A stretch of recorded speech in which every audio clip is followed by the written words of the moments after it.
Is there any other way that chunk gets out of that Mike screen, Mike sponge, whatever you want to call it, without someone taking a bite out of it? Somebody chewed on this. There's no other option? You know how some guys around here, they put their face right up against the microphone and they bite on bite on it? That's Craig used to do that all the time. He used to sniff it, though, right? He was sniffing it, sniffing his fingers for some reason. I'm not really sure why, but I'm just... Can you get me a new mic, a new mic sponge? Is that possible? Here's one right here. Yeah. You want this? Oh, yes, thank you. There you go. All kind of nastiness on that, man. Could be Zach Gelb. I think Zach Gelb comes in here. Yeah, and then that guy looks like he likes to chew on a lot of things. Yes, he does. He'll sit right there and then make sure that the boomer behind him is clear when he's like interviewing somebody, and make sure that he's like, hey, I'm in the big studio. The big studio. And he does these Zoom interviews with people. So it could be him as well. Yes. So, I saw Fleegs this morning, and Fleegs and I were the ones that were talking before we left, and I purposely did not bring it up. You and I played golf last week. Yep. I didn't bring it up. I didn't say the word. I didn't say anything about the New York Mets. That's right. I asked you, and you delivered that day, and we spent many hours together, probably 7-8 hours together. You did not say Mets one time. We talked a little hockey. Yep. We talked golf. And a bunch of other stuff, non-sports stuff. You did not bring up the Mets, so I didn't want to do that. I didn't want to ruin your day. And they were right in the middle of that little winning streak that they had. Mm-hmm. And I wanted so badly to say, you see in your face. And I couldn't do that because of the way this whole thing ended and what happened with Max Scherzer again yesterday, which was very, very disappointing. And, oh, by the way, you weren't one of these guys that were saying they were going to turn it around, so there's no way you could have gloated. No, I wasn't gloating, but I'm not saying that, but I'm the guy that was around when the Amazins came into existence. I was the guy around when they used to hold up, you got to believe, in the stands. I was around for all of that. Yeah. So I always have that within my DNA. That's why I know it's easy, and believe me, I run into Met fans all the time that are upset, that can't believe we can't get it straight and all this other stuff. I understand all that, but I'm also a guy that has to be somewhat optimistic. I can't be totally pessimistic. And that's why I didn't want to even get into your head last week when we were playing golf. That's because I respected your request of me. Yeah. But now, this is our job. Yes, now we have to do it. Talk about it. And this is so disappointing the way they ended this weekend. And that first inning with the Machado home run, you're like, oh, my God, here we go again. I just wanted to have it a nice Sunday afternoon. Yep. And so I ended up polishing off a bottle of wine. And I'm just like, God almighty, what are we doing?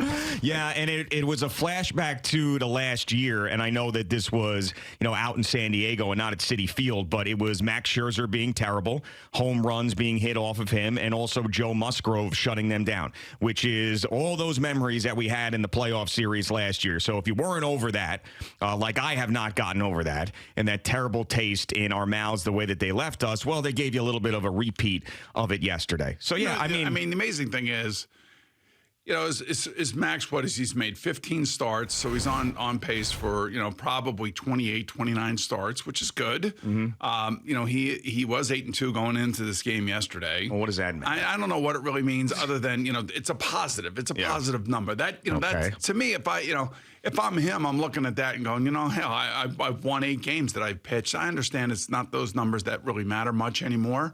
When Tom Seaver had over 300 wins, it mattered. For some reason, all of a sudden, it doesn't matter anymore. I'll tell you why. Because of the way that those guys pitch. They used to pitch complete games. They used to pitch into the 8th inning. Now these guys get out in 5 innings, with a lead, and then it gets blown, or maybe they go out in 5 innings with a loss, and losing, and the team comes back. So the win-loss thing is just completely blown out of the water with the way that the bullpens are used these days. And by the way, I know the way the bullpens are used these days. You know why? Because Aaron Boone screwed that up yesterday, too. And I'm like, and he's saying after the game, well, I wanted to get Domingo out of there. I have him feel good about going into the, into the break and everything. Feel good about going into the break. He threw a perfect game, for God's sake. If that guy isn't, at the top of his game and his confidence isn't flying off the table, I don't know whose is. Yeah, I mean, his explanation, I guess, made sense after the game, how he walked a couple guys and he thought that this is how he's going to unravel, and we felt like he was a little bit tired, whatever it was, but of course it didn't end up working out.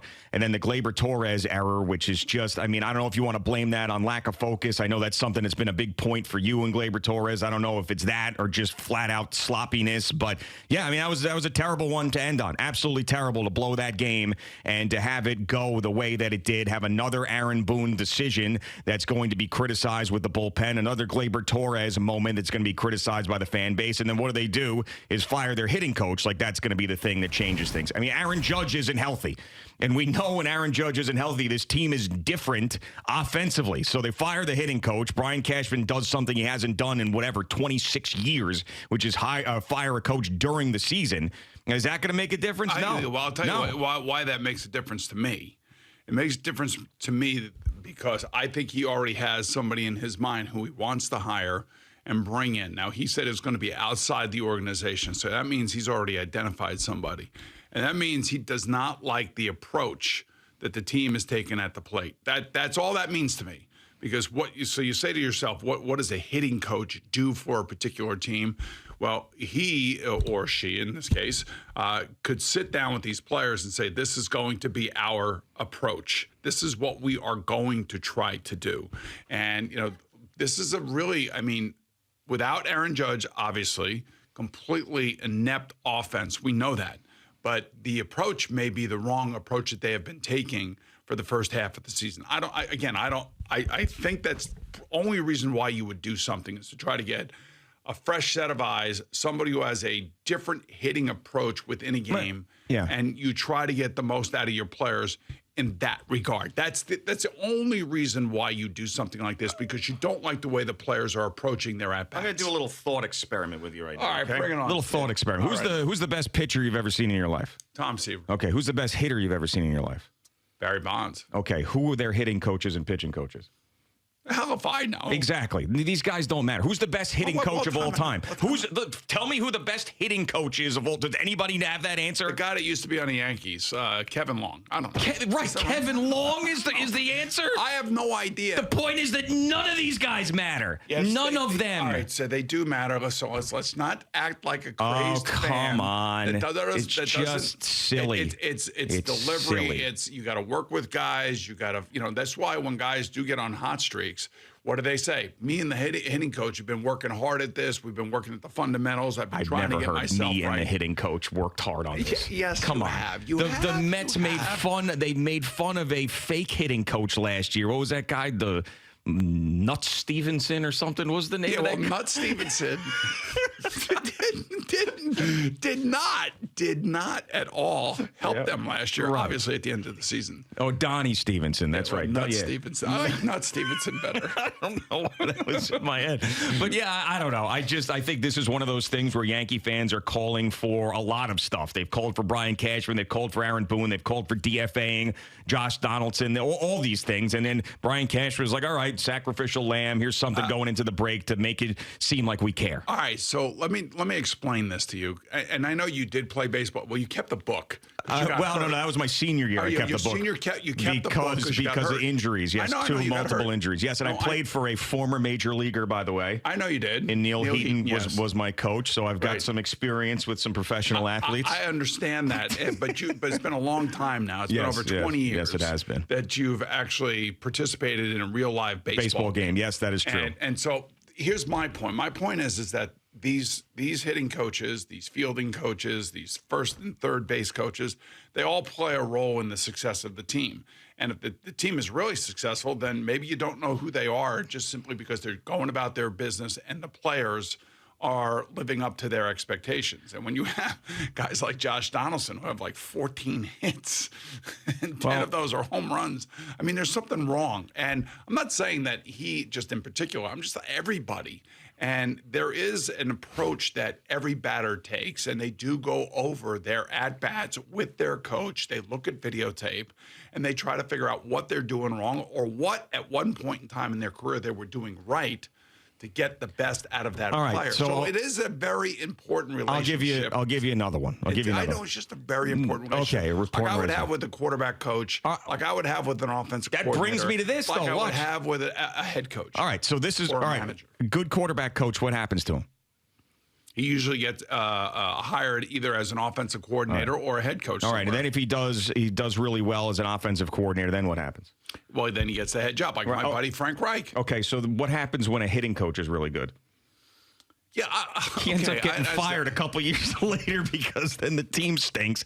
Do hitting coaches get promoted to manager all the time? Yeah, the great hitting. Who's the next hot great hitting coach that we're going to hire? Like it's still a voice in your ear while you're playing and while you're trying to work through your difficulties. That's all I'm saying. All right, fine. And I know it's a sacrificial lamb. Nobody cares. Nobody knows who they are. Yeah. But the point being is that within the scope of the team, within the sport, they are important for the players. Believe it or not, they are important. Now, I have no idea why they fired this guy. Again, I think it's more of an approach thing. Well, Brian Cashman said after the game, so that was his reason for firing him. And they asked him what was the big problem with the approach of the team. Went, who are you going to hire next? And droned on for a half an hour and didn't say a goddamn thing. Well, he never does. But, you know, I'll tell you what speaks volumes. The batting averages, the hitting with runners in scoring position, and now all of a sudden, and the fact that the MVP is hurt. Well, that too. But the bullpen has imploded over the last week or so.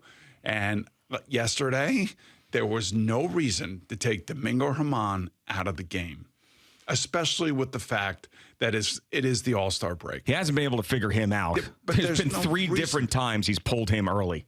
There's just no reason to. Yeah. No, I know. I mean, I think most Yankee fans and most people who watch this game would agree with you. Aaron Boone saw it differently. This is now at least the third time where he's pulled Germán early and things haven't worked out with the bullpen. Now, the bullpen has been very, very good. I think still, even after yesterday, statistically, the best or second best in baseball. But it's just the last 5 games it's been bad. Not I think good, they've given up like 19 or 20 runs or something like that. So they've been taxed. Even more reason maybe to keep Domingo Germán on the mound. But the moment he came out of that dugout, man, I was like, I would imagine most Yankee fans, I'm a baseball fan. And I want the Yankees to be able to win. I want to talk about winning teams. I want to talk about playoffs with our teams in those playoffs.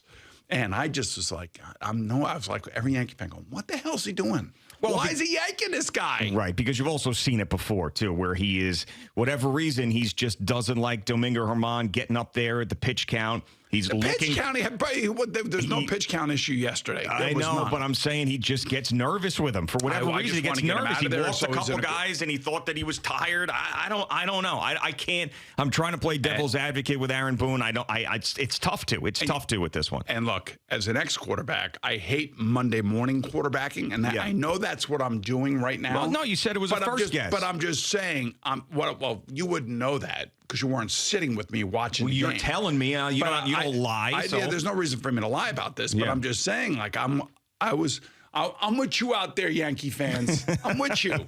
I know exactly how you feel because I felt the same way watching this game because this guy's pitching great. What are we doing? Yeah. So I just, that again, there's probably been about 5 or 6 games, at least, that I can think of where the manager has done the wrong thing. And it's come back to bite him right in the ass. And then you ask him after the game, and it's no, that's Brian Cashman. So what does Aaron Boone say? He's like, well, does those little coughs, and then basically also says nothing. But yeah, I mean, it's the same story after every one of these games with Buck Showalter, Aaron Boone, when Brian Cashman talks, and basically what you've got is 2 mediocre baseball teams that are probably going to finish out the string and be very disappointing in the end. And Aaron Judge, by the way, that injury, who the hell knows when he's coming back? All right, so I do. You do? Yeah, he's going to come back here in the second half, and he's going to give it a go. Now, whether it's right out of the All-Star break or not, first things first, he is not going to Seattle, and I'm happy to hear that. He has no business being there. He's got to take care of this toe. I know that surgery is an option. That is the last option. Nobody really wants to go through this. This is a really serious injury for a guy of his, for any guy for that matter, but for a guy of his size, 6'7", 270 pounds, it is really serious, and it's his back foot. And I've talked to a number of people about this. Toe guys, foot guys, ligament guys.